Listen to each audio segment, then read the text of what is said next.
Assalamualaikum warahmatullahi wabarakatuh. Masih berkaitan dengan kisruh DPRD Solok. Sudah ada 4 video saya yang berkaitan dengan ini. Pertama 12 Juli, saya masih ingat.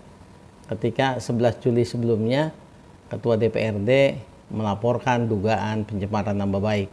Saya menyebutkan ini mesti segera diselesaikan. Tidak ada sengketa, tidak ada persoalan, tidak ada kusui yang tidak bisa diselesaikan. Karena harmonisasi antara penyelenggara pemerintahan di daerah, yaitu kepala daerah dan perangkat daerah dengan DPRD tentu menjadi sangat penting. Nah, setelah video saya yang keempat, maka muncul juga pertanyaan. Apalagi saya juga menyimak dialog atau debat di salah satu TV di Padang. Saya tidak ingin mengomentari pandangan para ahli yang sudah menyampaikan pandangannya. Meskipun ada juga yang menggelitik, misalnya ketika menyebutkan bahwa putusan BK itu bersifat final dan mengikat.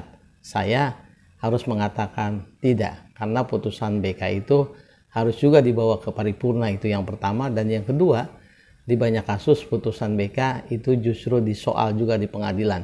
Dan bahkan PT UN, bisa dilacak itu di Google, PT UN bahkan memenangkan gugatan yang disampaikan oleh yang diputus oleh Badan Kehormatan. Sahabat pembelajar, di bedah isu malam ini saya ingin menyebutkan angka penting. Orang menyebut angka keramat. Saya tidak suka dengan istilah itu. Sebut saja angka penting. Angka pentingnya adalah 2 dan 3. Mengapa begitu? Karena di peraturan pemerintah nomor 12 2018 tentang pedoman penyusunan tata tertib DPRD, ada beberapa pasal yang mengatur mengenai pertama soal quorum. Nah, saya ingin mendiskusikan soal quorum. Di video sebelumnya saya sudah bahas itu, tapi saya ingin membacanya pelan-pelan supaya kita semua tidak meleset, karena membaca penting untuk pemahaman mendasar. Pasal yang saya maksud adalah pasal 97 ayat 1, rapat paripurna memenuhi quorum apabila A. dihadiri oleh paling sedikit 3/4 dari jumlah anggota DPRD untuk mengambil persetujuan atas pelaksanaan hak angket dan hak menyatakan pendapat, serta untuk mengambil keputusan mengenai usul pemberhentian kepala daerah dan atau wakil kepala daerah. Di Solok itu tidak sedang dibahas tentang persetujuan atas pelaksanaan hak angket dan hak menyatakan pendapat.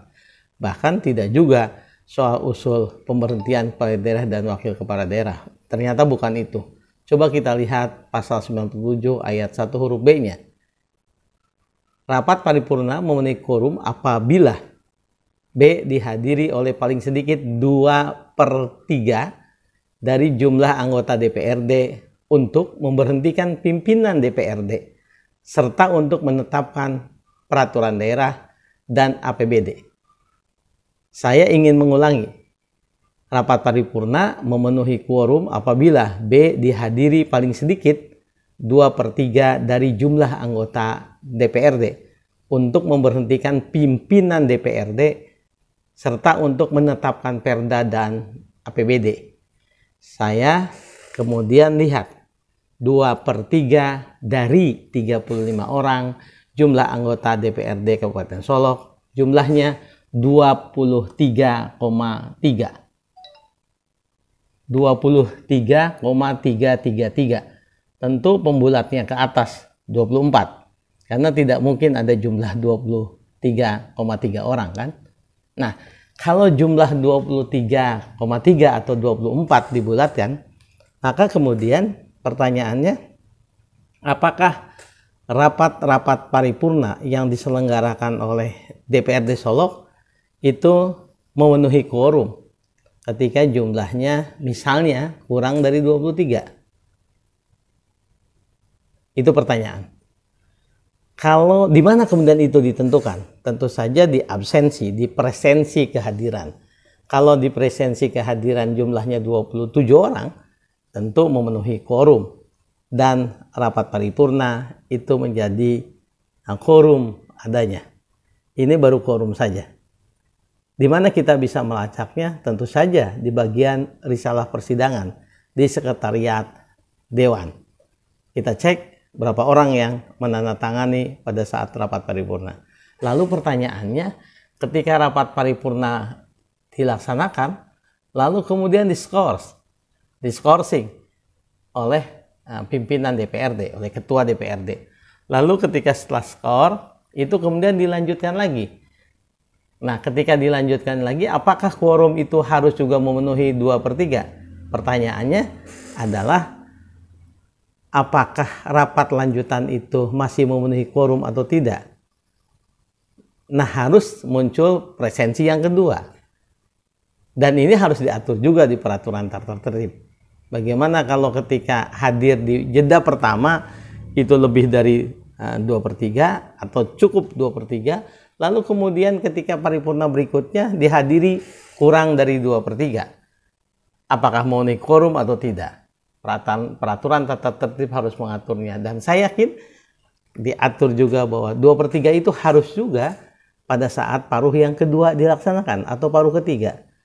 Karena kalau ini tidak diatur atau mungkin ditafsir lain, menjadi celaka. Celakanya di mana? Kalau misalnya ketika pembukaan dihadiri tanda tangannya itu misalnya lebih dari 2/3, lalu ada skorsing, ada jeda, ada istirahat, lalu dibuka lagi, jumlahnya berkurang dari 27 orang, 26 orang tiba-tiba jadi 22 orang, lalu tiba-tiba turun lagi di paruh berikutnya menjadi cuma 15 orang, tidak sampai setengahnya. Apakah itu quorum? Tentu saja tidak quorum. Yang berikutnya adalah berkaitan bagaimana soal keabsahan. Nah, di video yang kemarin juga saya sudah sampaikan keabsahan itu. Keabsahan, keputusan rapat paripurna sebagaimana dimaksud ayat 1, di ayat 2-nya dinyatakan sah apabila A disetujui oleh paling sedikit 2/3 dari jumlah anggota yang hadir untuk rapat yang dihadiri oleh minimal 3/4. Lalu B disetujui oleh setengah plus 1 atau lebih dari 1 anggota DPRD yang hadir untuk mengambil putusan sebagaimana ayat B-nya atau yang dihadiri 2/3. Jadi untuk cerita Kabupaten Solok, keabsahannya itu boleh hanya kemudian disetujui oleh lebih dari setengah saja. Nah, itu kemudian pembahasan berikutnya.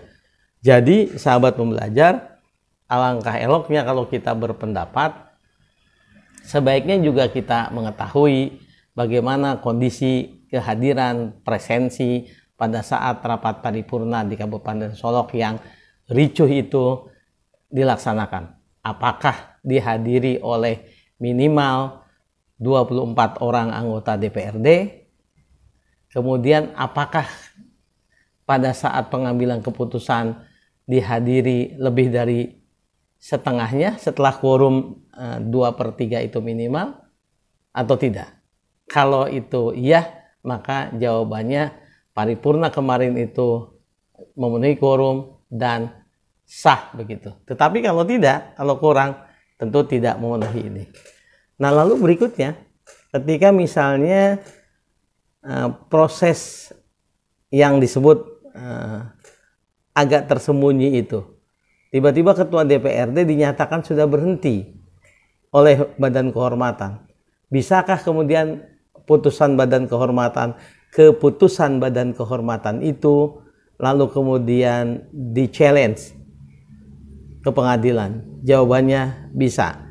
Dan jurisprudensi kita banyak putusan yang kemudian mengabulkannya. Saya pikir itu kita akan bisa berdiskusi di kesempatan yang lain dengan tentu saja topik yang lebih spesifik. Tetapi sekali lagi, tidak ada persoalan yang tidak bisa diselesaikan, tidak ada khusyuk yang tidak dicari ujung pangkalnya.